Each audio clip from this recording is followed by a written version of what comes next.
우리 지난 주일에 바울이 어리석도다 갈라디아 사람들아 그렇게 탄식하는 장면을 보았지요. 바울이 가장 속상한 게 뭡니까? 바울이 속상한 건 그거예요. 이제 갈라디아 교회 성도들이 말씀을 듣고 믿음으로 구원받았습니다. 그리고 성령도 받았습니다. 그리고 하나님이 주시는 위로와 평강을 경험했습니다. 그런데 거짓 교사들이 와가지고 잘못된 가르침을 주는 거예요. 이방인들도 할례를 받아야 구원받는다. 유대인들처럼 율법과 절기를 지켜야지 구원을 받는다. 이런 거짓 가르침이 오니까 흔들린 겁니다. 구원이 마치 착하게 살았기 때문에 율법을 잘 지켰기 때문에 받을 수 있는 것처럼 오해를 하는 것입니다. 여러분, 이렇게 되면은 두 가지 극단적인 현상이 나타납니다. 일반적으로 한쪽은 어떤 사람이 나타나냐면 자기 의와 육체를 신뢰하는 사람이 나타나요. 야, 나 정도만 믿으라고 그래. 나 정도만 믿으면 구원받아. 이렇게 생각하는 사람이에요. 그래서 이 사람이 헌금도 열심히 하고 주일 성수도 열심히 하고 교회에서 봉사도 열심히 하고 다 열심히 해요. 너무나 신앙 좋은 사람처럼 보입니다. 그렇지만 그 내면은 교만으로 꽉 차 있는 거예요. 자기를 신뢰하는 거예요. 하나님을 의지하지 않습니다. 나의 의로 충만합니다. 그래서 판단하고 정죄하고 다른 사람들에 대해서는 야박합니다. 그리고 자신에 대해서는 자신만만합니다. 예수 그리스도의 은혜가 필요한 죄인이라고 절대 생각하지 않습니다. 그러면 자연스럽게 어떻게 되냐? 이런 사람들이 신앙생활을 오래하면 오래할수록 자꾸 뭘 잊어버리냐면요, 예수님의 십자가를 잊어버립니다. 말로는 그렇게 하지 않습니다. 나도 죄인입니다.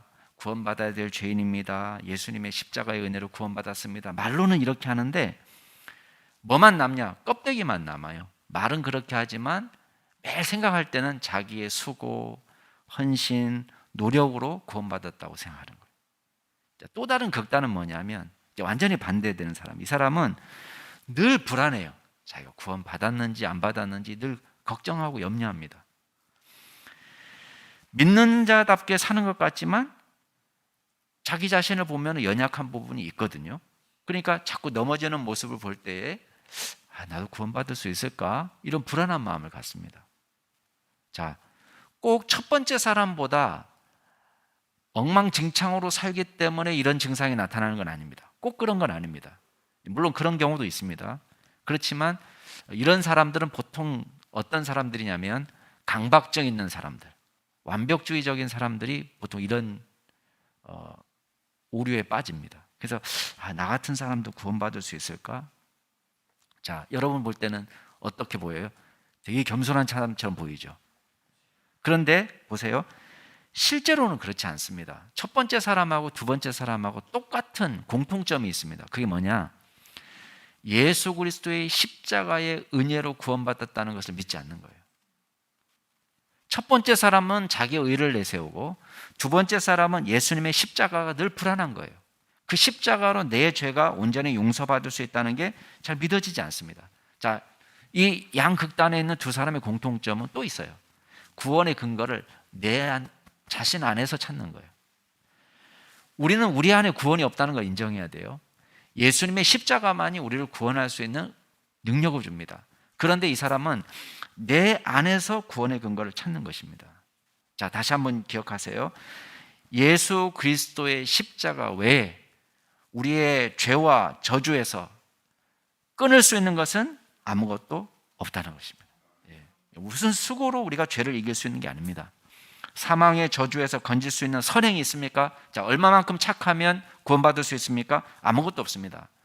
예수님이 우리의 죄를 용서해 주신다는 말씀에서 후퇴하는 것이야말로 가장 큰 불신앙이에요.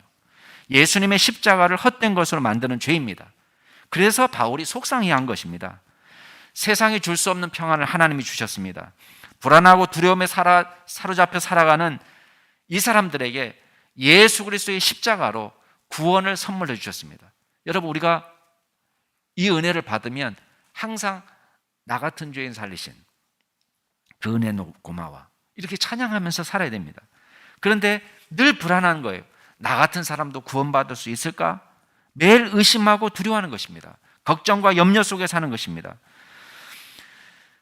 구원이 우리 안에서 시작된다고 착각하기 때문에 늘 흔들립니다. 여러분 잘 생각하세요. 구원은 우리 안에 없습니다. 오직 예수 안에 구원이 있는 줄로 믿으시기 바랍니다. 그래서 예수님께 나아가는 거예요. 자, 오늘 주제는요, 약속과 그에 대비되는 율법과의 관계입니다. 자, 우리가 그런 고민이 생기는 거죠. 아니, 율법으로 구원받을 수 없다면서요. 그러면 하나님 왜 율법을 주셨습니까? 이런 질문을 할 수 있는 것입니다. 하나님은 실수함이 없으신 분이에요. 하나님은 무슨 오류를 범하시는 분도 아닙니다. 근데 왜 구원받을 수 없는 율법을 우리에게 주셨을까? 그런 질문이 생기는 것입니다. 율법은 나쁜 건가? 아니에요. 바울은 율법은 거룩하고 계명도 거룩하고 의롭고 선하다 이렇게 말했습니다. 로마서에서. 단 조건이 있습니다. 율법을 적법하게만 쓰면 선한 것이다. 디모데전서 1장 8절 말씀이에요. 율법을 우리가 잘못 쓰면 악한 것이지만 율법을 원래 하나님께서 주신 목적대로 쓰면, 적법하게 쓰면 좋은 거란 말이에요. 자, 오늘 말씀을 통해서 과연 율법 이전에 주어진 하나님의 약속하고 율법하고 무슨 관계냐, 우리가 함께 말씀을 통해서 은혜를 나눌 수 있길 바랍니다. 자, 첫 번째 기억할 게 있습니다. 자, 처음부터 구원은 하나님의 약속에 근거합니다. 자, 이건 우리가 불변하는 진리예요. 자, 율법이 나중에 왔잖아요. 나중에 온 율법도 먼저 아브라함에게 주어진 약속을 취소시킬 수 없습니다. 하나님께서 아브라함에게 주신 약속은 뭐예요? 너와 내 후손으로 말미암아서 만민이 구원을 받는다는 거예요. 만민이 복을 얻는다는 것입니다. 이게 아브라함에게 주신 약속이에요. 그리고 아브라함이 믿으니까 하나님께서는 그것을 의로 여기셨다는 거예요. 이게 약속입니다. 자, 율법은 구원의 조건으로 주어진 적이 없습니다. 자, 오해하지 마세요. 우리는 자꾸 이렇게 얘기합니다. 구약에 사는 사람은 율법을 지켜 구원받고 신약 사는 사람은 예수님을 통해서 구원받는다. 이거 아닙니다. 자, 유대인은 율법을 지켜서 구원받고 이방인은 믿음으로 구원받는다. 이것도 잘못된 생각입니다. 왜냐?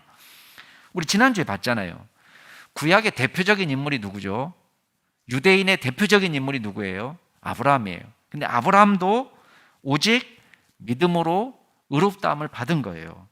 율법 준수가 아닙니다. 믿음으로 구원받은 겁니다. 이건 없어지지 않는 분명한 진리예요. 그래서 갈라디아서 3장 6절 여러분 한번 보세요. 지난주 말씀입니다마는 아브라함이 하나님을 믿음에 그것을 그에게 의로 정하셨다. 이때는 아직 할례를 받기도 전입니다. 그러니까 자꾸만 거짓 교사들이 와가지고 야, 니네 구원받으려면 할례 받아야 돼. 천만의 말씀. 아브라함이 구원받은 것은 할례 받기 이전에 구원받은 거예요. 무엇으로? 믿음으로. 자, 율법은 구경도 못한 상태였어요. 율법은요, 그때로부터 한 430년, 뭐 사실 더 엄밀하게 따지면 500년 가까이 돼요. 500년. 430년은 문자적으로는 430년보다 훨씬 더 긴 기간입니다. 아브라함이 구원받은 다음에 실수합니까? 안 합니까? 예, 실수하죠. 예, 할례 받은 다음에도요, 실수합니다. 또, 이 15장에 구원받은 이후에도 실수합니다. 어떤 실수합니까? 예, 내 씨로 말미암아 내 후사가 될 거다. 하나님의 약속이 있습니다. 근데 이 약속을 자기 편한 대로 해석하는 거예요. 그래, 내 씨는 내 씨지만 몸은 사라의 몸을 통해서 나오지 않을 수도 있어. 그래서 여종 하갈과 관계를 맺어서 이스마엘을 낳습니다. 엄청난 실수죠. 할례 받은 이후에 실수합니까? 안 합니까? 합니다. 창세기 20장에 보면요, 자기 부인 사라를 누이라고 속여가지고 약속의 자녀 이삭이 오는데 엄청난 혼란이 일어날 뻔했습니다. 여러분, 우리는 율법을 잘 준수하려고 노력하는 것을 하나님께서 가상히 여기시고 구원하시는 게 아닙니다. 율법이 존재하지 않을 때 하나님은 믿음으로 아브라함을 구원하신 것입니다. 자, 사람들이 이제 질문할 거예요. 그래도 목사님, 하나님께서 모세를 통해서 율법을 주셨잖아요. 그 율법이 왔으면 새로운 시대가 열리는 거 아닙니까? 아브라함은 그렇다 치고 모세 이후로는 율법이 주어졌으니까 새로운 시대가 열렸잖아요. 그런데 이렇게 얘기합니다. 자, 갈라디아서 3장 15절 같이 한번 읽어볼까요? 같이 15절 시작. 형제들아, 내가 사람의 예대로 말하노니 사람의 언약이라도 정한 후에는 아무도 폐하거나 더하거나 하지 못하느니라. 자, 바울이 뭐라고 얘기했냐면 상식에 맞게 생각해봐라. 사람의 예대로 지금 말하는데 사람의 언약도, 여기서 언약은 유언장을 말해요. 유언장. 자, 사람의 일반 상식에서도 뭐가 통합니까? 유언을 남기고 어떤 사람이 죽었어요. 그러면 유언장이 주어진 다음에 그거를 더하거나 빼면 됩니까? 안 됩니까? 안 되는 거예요. 그러니까 여기서 유언은 뭘 얘기하냐면은 하나님의 약속을 말하는 거예요. 하나님의 약속이 이미 주어졌어요. 그 약속 안에는 뭐가 들어가 있느냐? 그리스도를 통한 구원의 약속이 들어가 있어요. 자, 16절 보세요. 같이 한번 읽어볼게요. 시작. 이 약속들은 아브라함과 그 자손에게 말씀하신 것인데 여럿을 가리켜 그 자손들이라 하지 아니하고 오직 한 사람을 가리켜 내 자손이라 하셨으니 곧 그리스도라. 자, 아브라함에게 주어진 약속이 여러 가지가 있습니다. 창세기를 보면 내가 이 땅을 내 자손에게 주리라. 보이는 땅을 너와 내 자손에게 주리라. 영원한 언약을 삼고 너와 내 후손의 하나님이 되리라. 등등 여러 가지 약속이 주어졌습니다. 근데 공통적으로 등장하는 것은 아브라함과 자, 너와 내 자손에게 이런 말이 계속 반복이 돼요. 그런데 여기서 구약 성경에 보면 이 자손을 뜻하는 단어가 내 자손들이라 이렇게 복수로 나와 있지 않고 내 자손이라 단수로 나와 있는 거예요. 물론 이 자손이라고 번역된 이 단어는 영어로 따지면 people 같은 집단 명사예요. 집단 명사는 자, people이라는 것은 단수지만은 내용적으로는 사람들이라는 의미를 갖고 있습니다. 이걸 집단 명사라고 얘기해요. 그러니까 꼭 자손 한 사람만 의미하지 않고 이스라엘 전체를 의미할 수도 있습니다. 그런데 바울이 주목하는 건 뭐냐면 굳이 이 표현은 이스라엘 공동체 전체를 의미하는 단어일 수도 있지만 특정한 한 자손, 한 사람을 의미할 수도 있다는 거예요. 그 한 사람이 누구냐? 여러분, 너와 내 자손 할 때 그 한 사람이 누군 것 같습니까? 예, 여기 바울은 그렇게 해석했어요. 16절 끝에 보면은 그 사람은 그리스도다. 이렇게 해석을 했습니다. 여러분, 창세기 22장 17절 보면 이런 약속이 있습니다. 내가 내게 복을 주고 내 씨를 크게 번성해서 하늘의 별과 같고 바다의 모래 같게 할 거다. 그리고 내 씨가, 단수예요. 내 씨가 그 대적의 성문을 차지할 거다. 자, 원수를 정복할 거다. 이런 예언이에요. 그 다음에 내 씨로 말미암아 천하 만민이 복을 받는다. 이렇게 얘기했어요. 그 내 씨가 누구냐? 천하 만민이 복을 받는 그 씨. 누구에게서 이루어졌습니까? 예수 그리스도에게서 이루어졌다는 거예요. 바울이 지금 그걸 얘기하는 거예요. 아브라함에게 약속하신 내 씨가 내 씨로 말미암아서 천하 만민이, 이건 꼭 유대인만 말하는 게 아닙니다. 온 세상 사람들이 복을 받게 될 거다. 그 약속이 지금 누구에게서 이루어졌느냐? 예수님에게서 이루어졌다는 거예요. 그렇기 때문에 이 약속은 자, 율법과 상관없이 주어진 것입니다. 자, 17절에 질문합니다. 바울이 질문합니다. 같이 읽어보겠습니다. 시작. 내가 이것을 말하노니 하나님께서 미리 정하신 언약을 430년 후에 생긴 율법이 폐기하지 못하고 그 약속을 헛되게 하지 못하리라. 예, 여기 보면 아브라함의 후손 예수 그리스도를 통하여 천하 만민이 구원을 받게 된다는 약속이 먼저 있었어요. 근데 그 이후로 430년이 지나서 율법이 주어졌습니다. 자, 사실 430년은 아까도 말씀드린 것처럼 애굽에서 종살이한 기간이에요. 그러니까 아브라함으로부터 시작하면 사실 더 긴 기간입니다. 근데 그 긴 시간이 흘러가지고 율법이 주어졌습니다. 애굽에 종살이 하던 이스라엘 백성들이 해방되어서 시내산에서 율법을 받은 거예요. 엄청난 역사적 의미를 갖죠. 그렇지만 그럼에도 불구하고 뭐가 먼저냐? 율법이 먼저냐? 약속이 먼저냐? 그러면 약속이 먼저입니다. 이렇게 대답할 수밖에 없어요. 그러면 하나님께서는 영원하신 분이에요. 실수하지 않으시는 분입니다. 이랬다 저랬다 하시는 분이 아닙니다. 우리는 실수합니다. 흠이 많기 때문에 뭔가 결정했다가 그때 잘못 생각했네 이렇게 하기도 합니다. 저도 그런 경우가 너무너무 많죠.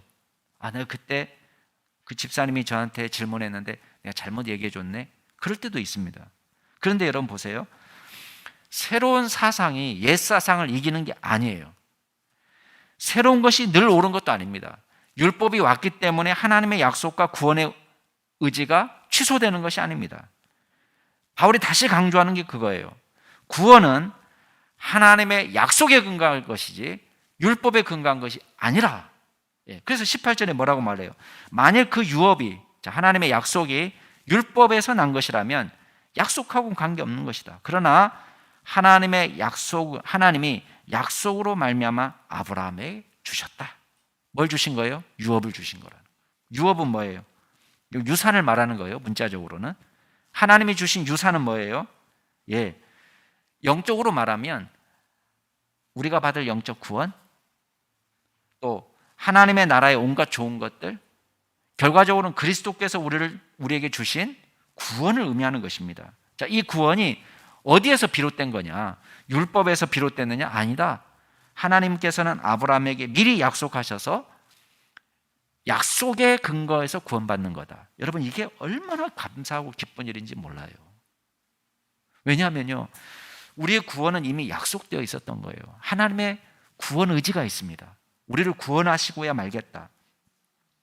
우리는 만약에 율법대로 구원받는다고 하면요, 율법 비슷하게도 못 삽니다. 우리 중에 구원받을 사람 몇 사람이나 있겠어요? 율법으로 구원받는다면 없습니다. 우리의 삶을 보면은 믿음도 없고 자기중심적이고 율법의 삶과는 거리가 멉니다. 늘 불안할 거예요. 나 같은 사람도 구원받을 수 있을까? 근데 여러분 보세요. 우리가 확신할 수 있는 근거가 있습니다. 그게 뭐냐? 우리의 선행으로 구원받는다면 좌절밖에 없어요. 선행을 행할 때 플러스 되고 죄를 지으면 마이너스 되고 플러스 마이너스 하다 보면요, 경쟁에서 낙오할 수밖에 없습니다. 그런데 우리는 약속으로 구원받은 존재입니다. 하나님께서 우리를 대가 없이 입양해 주신 것입니다.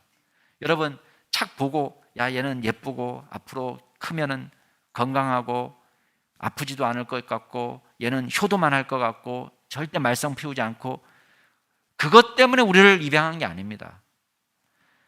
죄와 율법의 굴레에서 학대받고 있는 우리, 돌볼 수 있는 부모가 없이 학대받고 있는 불쌍한 우리를 예수님께서 긍휼히 여기시고 입양해 주신 거예요. 그리고 당신의 호적에 입적해 주셨습니다. 그래서 우리는 다 성이 뭐냐?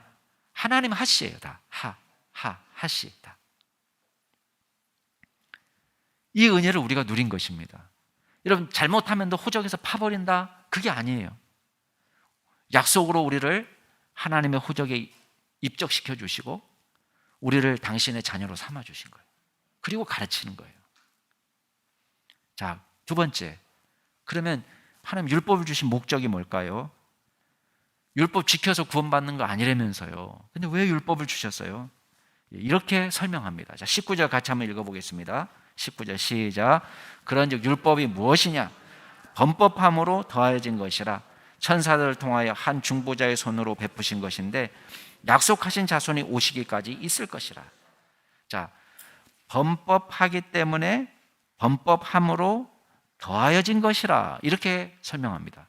쉽게 말하면 범죄 때문에, 우리가 죄를 짓기 때문에 추가된 거예요. 덧붙여진 것이라 이렇게 얘기합니다. 그러면 율법이 덧붙여져서, 자, 우리가 자꾸 죄를 짓기 때문에 덧붙여져서 율법이 기능하는 두 가지가 크게 있습니다. 첫 번째 기능은 뭐냐면 죄를 억제하는 기능이에요. 자, 죄를 없애주는 기능은 아니에요. 다만 죄를 좀 덜 짓도록 우리를 좀 막아주는 역할을 합니다. 이걸 시민법적 용도라고 종교개혁자들은 이름 붙였습니다. 불신자들의 죄를 억제하는 거죠. 물론 이거는 믿음을 불러일으키지는 않습니다. 좀 막아주는 역할을 하는 거예요. 자, 예를 들면 싸나운 개가 있어요. 이 개가요, 막 동네를 돌아다니면서 이웃집에 들어가가지고 토끼도 물어 죽이고요. 심지어는 사람도 물어요. 여러분, 이 개를 어떻게 하면 좋겠습니까? 여러분 같으면 어떻게 하겠습니까? 크게 두 가지 방법이 있겠죠. 하나는 잘 훈련시켜가지고 개과천선시켜가지고 변화시켜가지고 물지 않는 개로 만드는 거예요. 자, 그게 불가능하게 되면 두 번째 취할 수 있는 방법은 뭡니까? 가다놓고 기르는 거예요. 가다놓고 돌아다니지 못하도록 묶어놓고 기르는 거예요. 얘는 변화되지 않았어요. 여전히 나쁜 놈이고 여전히 물어 죽이는 습관이 있고 사람들한테 달려들고 여전히 그래요. 그러나 묶어놓는 이유는 뭡니까? 최소한의 피해를 방지하는 거예요. 여러분, 율법이 하는 일이 이겁니다. 율법은 우리의 죄성을 치유하진 않습니다. 그러나 율법은 우리에게 뭐를 명령합니까? 죄 지은 사람을 처단하도록 명령합니다. 우상 숭배자 사형에 처하도록 하고, 신접한 자 사형에 처하도록 하고, 신성 모독한 사람을 사형에 처하도록 하고, 간음을 저질렀거나 사람을 죽인 사람을 사형에 처하도록 율법이 명령했습니다. 도둑질한 사람은 무거운 벌금을 물렸습니다. 자, 이렇게 해서 이 사람을 변화시키는 건 아니에요. 근데 뭘 하는 겁니까? 이 사람이 죄가 벌이 무서워서, 감옥 가는 게 싫어서, 죄인이라고 낙인 찍히는 게 싫어서, 체면 때문에 죄를 짓지 않는 그런 효과를 가져오는 거예요. 그래서 사회가 그래도 정상적으로 질서 있게 평화롭게 보존되도록, 이게 율법이 하는 역할입니다.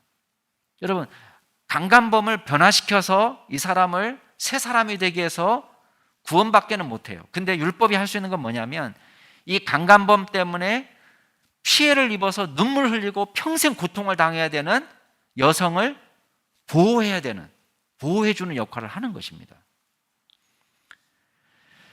이러한 역할은 일상생활에서도 중요합니다. 여러분, 우리 집안에 어린아이들, 이제 애들이 다 컸습니다만은, 좀 어렸을 때는 제가 스마트폰을 저녁 10시 이후에는 사용하지 못하게 했습니다. 이게 율법이죠. 우리 집에만 있는 율법이에요. 그래서 그 전에는 사용해도 되지만 저녁 10시가 땡 되면은 스마트폰을 수거하는 거예요. 그래서 애들이 사용하지 못하게 했습니다. 자, 이 율법은, 이 규칙은 이 아이들의 내면을 바꾸는 건 아닙니다. 내면을 바꾸는 건 아니지만 적어도 밤새 자기 마음대로 게임하면서 잠 못 자고 동영상 시청하고, 그거를 막아줄 수 있습니다. 자, 이거는 죄의 억제책이지 죄의 해결책은 아닙니다.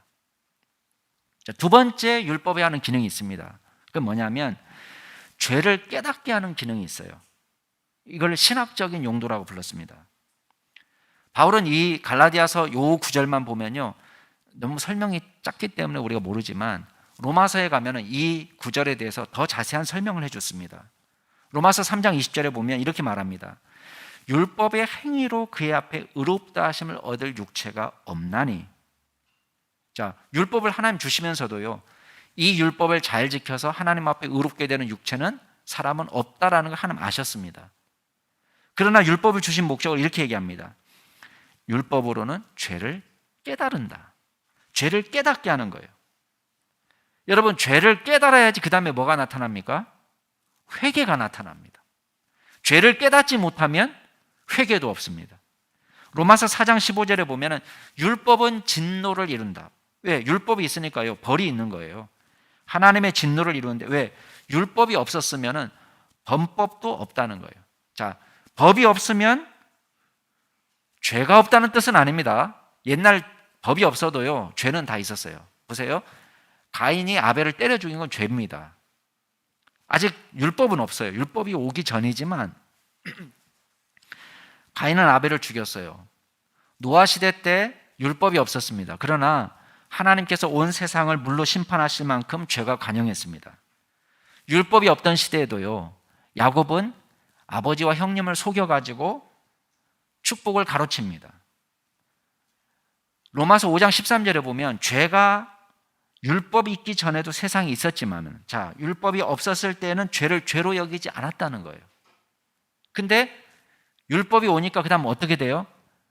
죄라는 게 명백하게 밝혀지는 거예요. 오늘날도 비슷합니다. 여러분, 사람들, 믿지 않는 사람들 보세요. 믿지 않는 사람들은요, 성경이 말하고 있는 죄에 대해서는 관심이 없습니다. 오늘날 유일하게 남아있는 율법이 뭔지 아세요? 세상에서 유일하게 남아있는 율법은 이거예요. 남에게 피해만 주지 말자, 그거예요. 저는 제가 볼 때는 이게 유일하게 남은 율법이에요. 야, 내가 바람을 피든 말든 무슨 상관이야. 남에게 피해만 주지 않으면 되지. 이런 거예요. 야, 내가 내 돈 갖고 내 마음대로 쓰겠다는데 무슨 상관이야, 이거예요. 그렇죠? 남에게 피해만 주지 않으면 내 돈 갖고 내가 쓰는데 무슨 상관이야, 이렇게 얘기하는 거예요. 피해만 주지 말자는 거예요. 야, 내가 남자랑 자든 여자랑 자든 그게 무슨 상관이야. 남에게 피해만 안 주면 되잖아. 남자를 좋다는 사람하고 자는데 그게 무슨 상관이야. 누구한테 피해를 줬어. 얘도 좋다는데. 이런 거예요. 아, 내가 10명의 여자랑 살든 100명의 여자랑 살든 무슨 상관이야. 다 좋다는데. 이 여자친구도 내가 다른 여자친구 있는 거 알아? 막 이러면서. 남에게 피해만 주지만 않으면 된다는 거예요. 내가 교만하다고 다른 사람에게 피해 준 거 있어? 내가 잘났다고 누구한테 피해 준 거 있어? 자꾸 이렇게 얘기하는 거예요. 이게 율법이 유일하게 남아있는 율법이에요.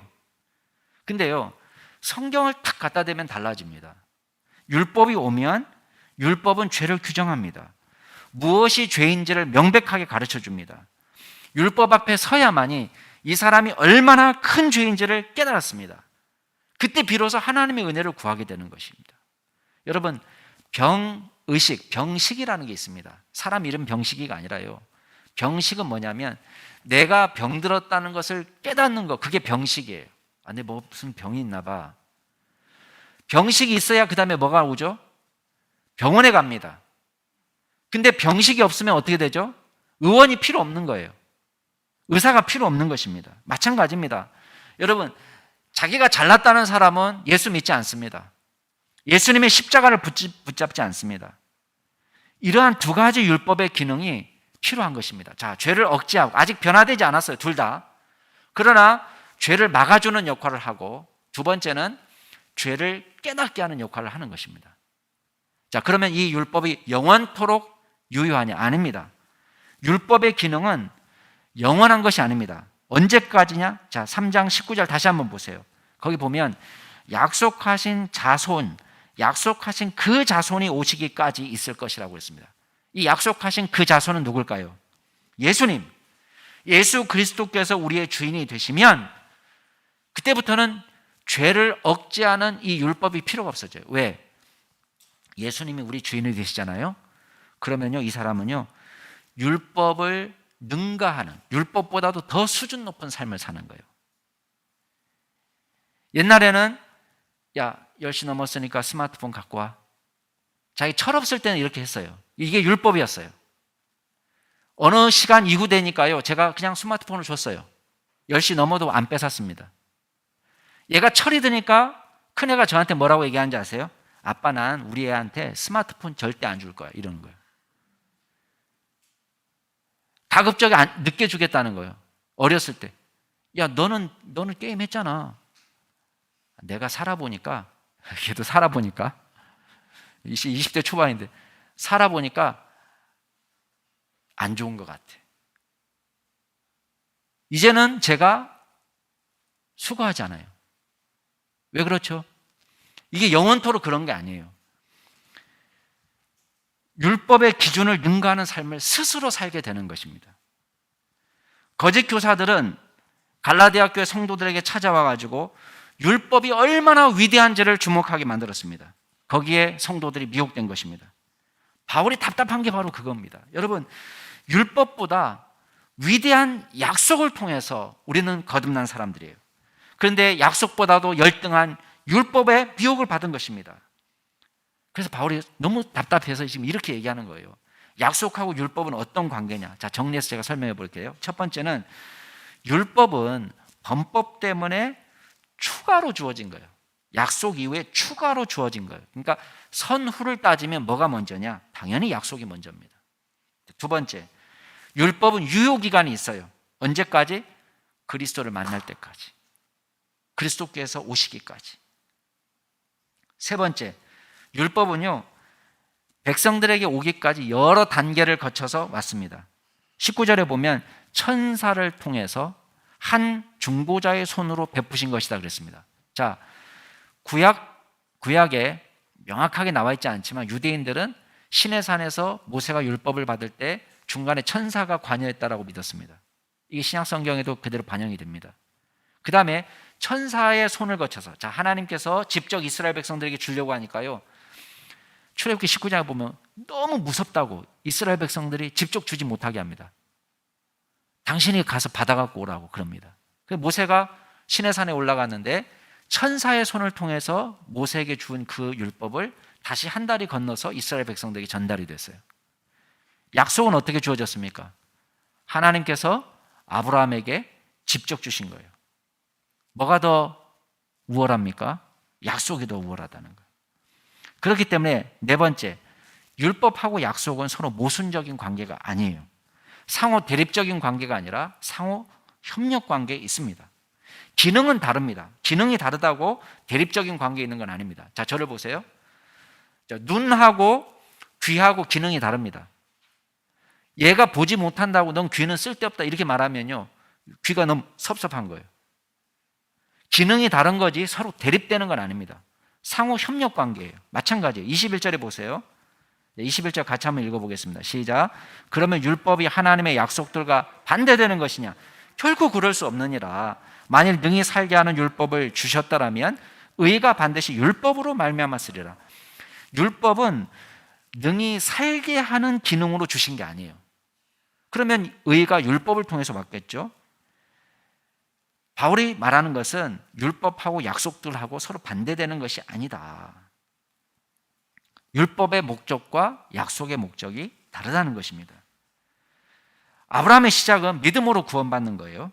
그래서 구원은 철저히 약속에 근거합니다. 그럼 율법이 하는 일은 뭐냐? 다른 겁니다. 자, 22절 다시 읽어보겠습니다. 22절 시작. 그러나 성경이 모든 것을 죄 아래 가두었으니 이는 예수 그리스도를 믿음으로 말미암아 약속을 믿는 자들에게 주려함이라. 성경이, 자, 여기서 성경은 율법은 모든 것을 어떻게 하죠? 죄 아래 가두어 놨어요. 가둬놓는, 죄로 말미암아 받을 형벌, 저주 아래 가두어 뒀다는 뜻도 됩니다. 그리고 이 율법 안에 일시적으로 보호하였다는 말도 됩니다. 우리에게 심각한 죄성을 가르쳐줘요. 성경 우리에게 뭘 가르칩니까? 다 치우쳐서 우리가 더러운 자가 되고 선을 행하는 사람이 없다는 것을 보여줍니다. 이렇게 죄를 들춰내는 이유는 무엇입니까? 망하게 하기 위해서도 아니고 죽으라고 하는 것도 아닙니다. 회개하고 돌아오도록 우리의 죄를 들춰내는 것입니다. 그렇기 때문에요, 예수 믿으면서 자신에 대해서 절망하는 사람이 훨씬 더 은혜 받기 쉽습니다.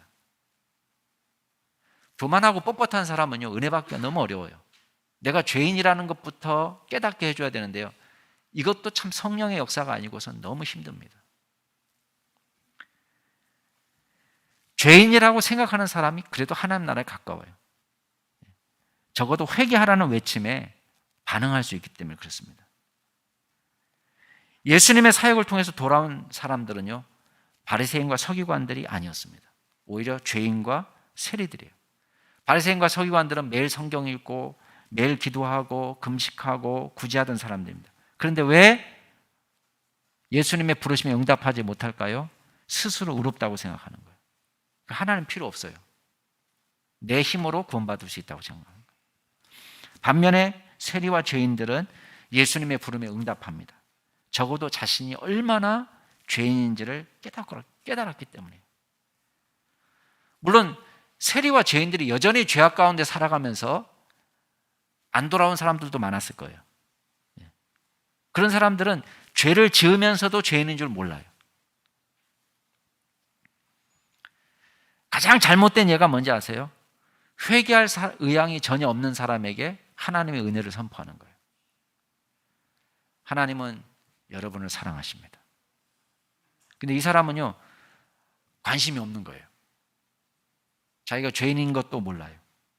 근데 이런 사람한테 하나님은 당신을 사랑하십니다. 당신을 향한 놀라운 계획을 가지고 계십니다. 이런 멘트가요, 공허하게 되는 거예요.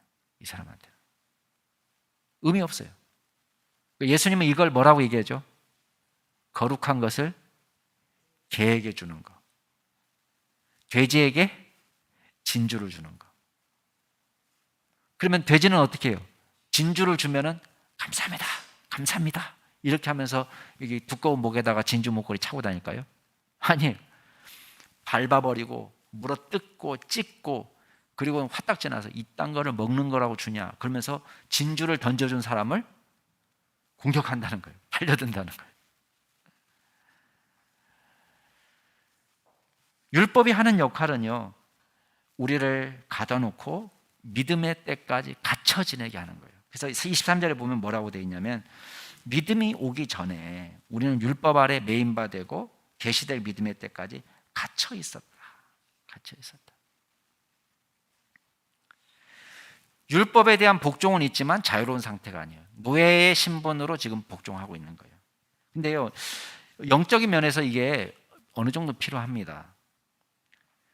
사람들도 태어나면서부터 신앙 갖고 있는 건 아니거든요. 그래서 우리 어린 아이들 때, 우리 애한테 저도 어렸을 때 아직 신앙은 없습니다. 어렸을 때니까. 아직 잘 모르죠. 근데 엄마 말, 아빠 말을 잘 들어야 된다는 것 정도는 알고 있습니다. 이 아이한테 어렸을 때 주일 성수를 가르치는 거예요. 용돈 받은 거 작지만 받은 용돈에서 11조를 드리는 것을 가르쳤습니다. 여러분, 이것이 주일 성수와 11조가 이 아이를 구원으로 인도하기 때문에 가르친 게 아닙니다. 뭐 때문에 가르친 거죠?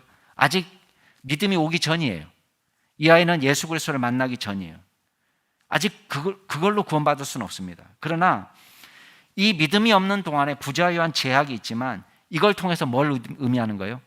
의도하는 거예요? 아까처럼 죄악을 방지하고 더 큰 죄로 나아가는 것을 막아주는 것뿐이에요.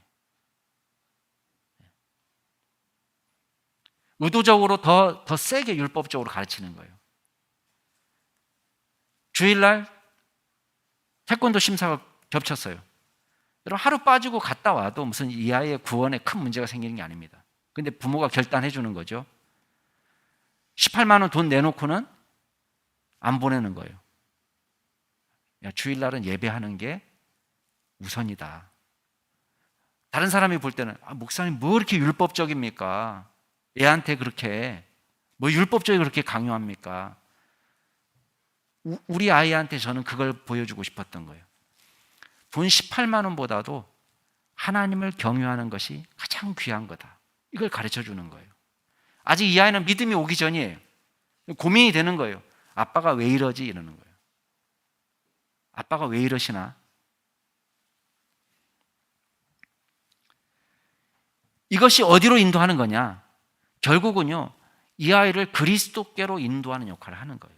이게 초등교사의 역할이에요. 여러분 3장 24절 보세요. 같이 한번 읽어보겠습니다. 시작. 이같이 율법이 우리를 그리스도께로 인도하는 초등교사가 되어 우리로 하여금 믿음으로 말미암아 의롭다함을 얻게 하려 함이라. 여러분, 초등교사라고 번역된 이 헬라어 단어는 파이다고고스라는 단어입니다.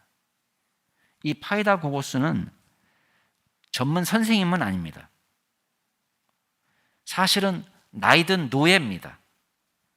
이 노예가 하는 일은 뭐냐?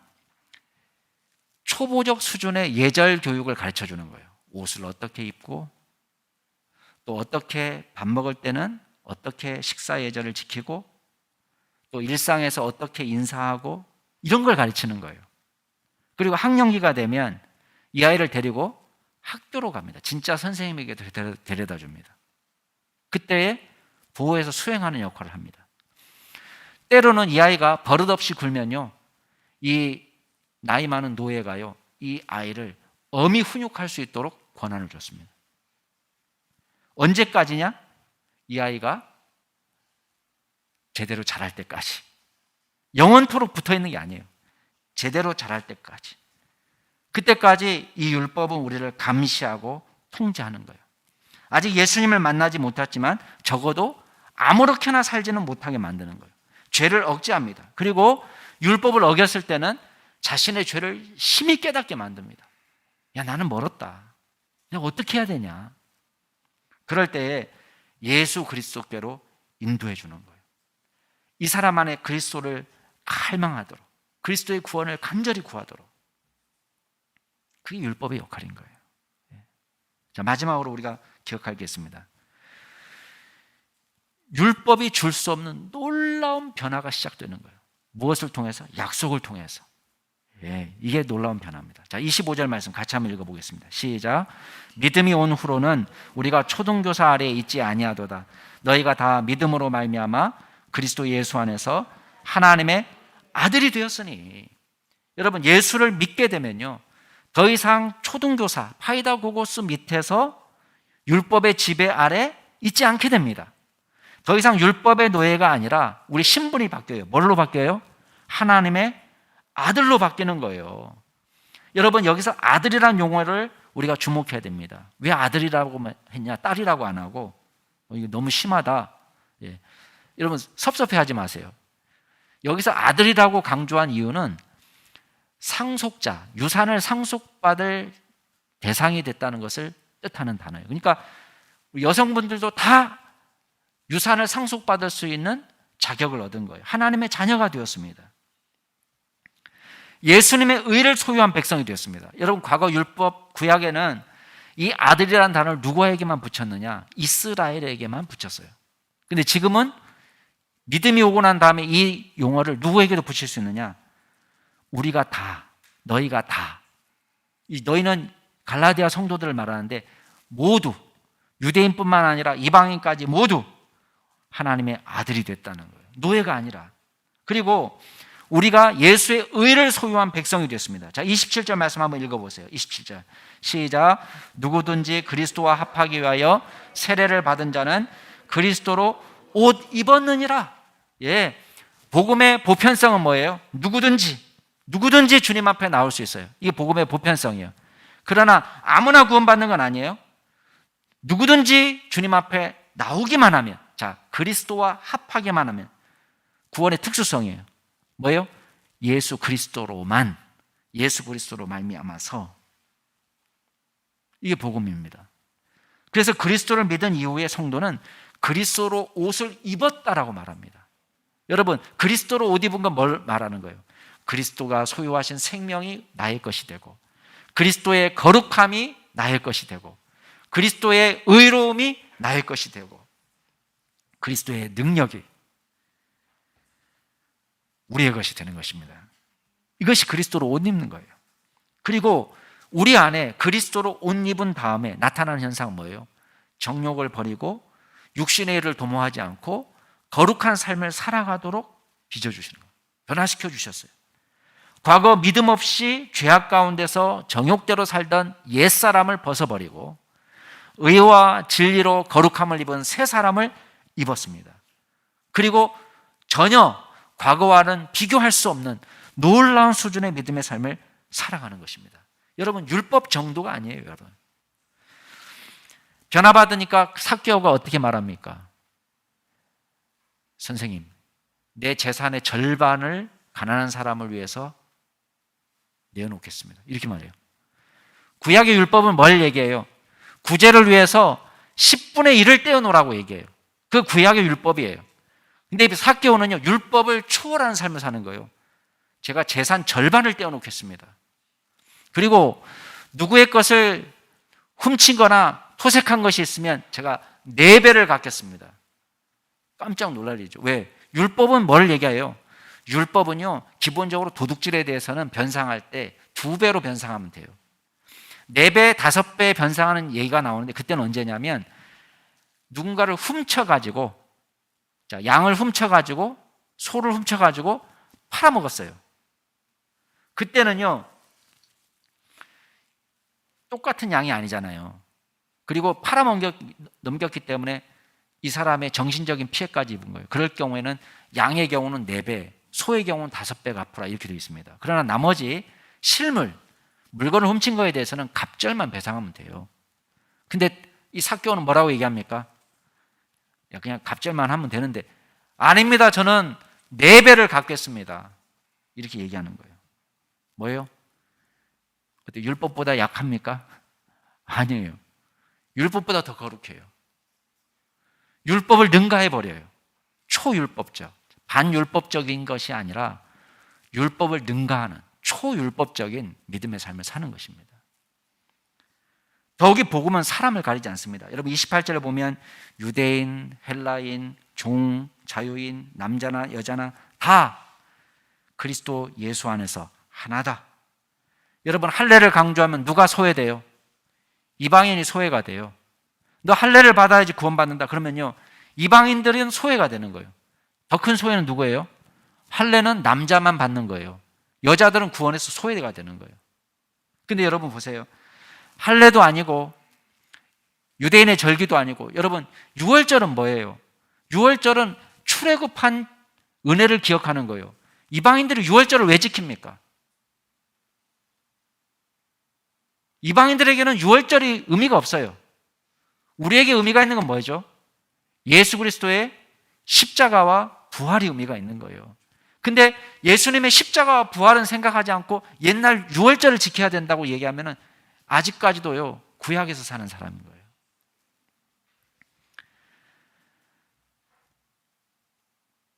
남자나 여자나 어른이나 아이나 다 예수 안에서 하나다.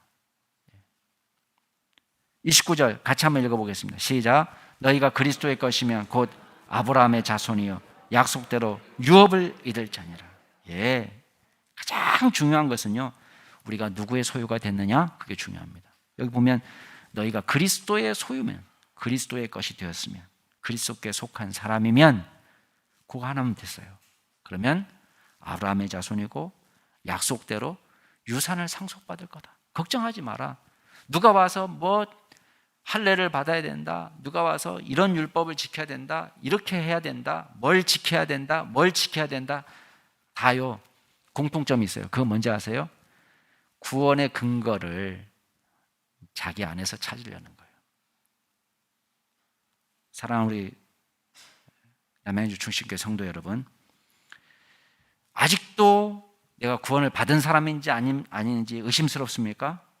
여러분의 죄가 완전히 용서받을 수 있는지 없는지 두렵고 떨립니까? 여러분, 우리 자신을 바라보면요 확신이 서지 않습니다. 좌절하게 됩니다. 아무리 착하게 살려고 해도 죄를 범하게 되는 우리 자신을 보게 됩니다. 그러나 우리 안에는 절망밖에 없지만 예수 안에 희망이 있는 줄로 믿으시기 바랍니다. 오직 예수 그리스도께서 사망과 저주의 몸에서 우리를 구원하셨습니다. 그 예수님을 붙잡으세요. 우리 중에 누구도 자신의 능력과 의로움으로 구원받을 사람은 없습니다. 종교개혁자 마틴 루터는 자신이 양심이 고통받을 때, 죽음을 앞두고 있을 때 믿음으로 그리스도를 붙잡고 이렇게 기도하라고 제안합니다. 나를 위해 고난받고 십자가에 달려 죽으신 하나님의 아들 예수 그리스도를 믿습니다. 예수님의 상처와 죽음 속에서 내 죄를 봅니다. 예수님의 부활 속에서 죄와 사망과 마귀에 대한 승리를 봅니다. 그리고 예수 그리스도의 부활 속에서 의와 생명을 봅니다. 나는 그리스도 외에 아무것도 보지 않고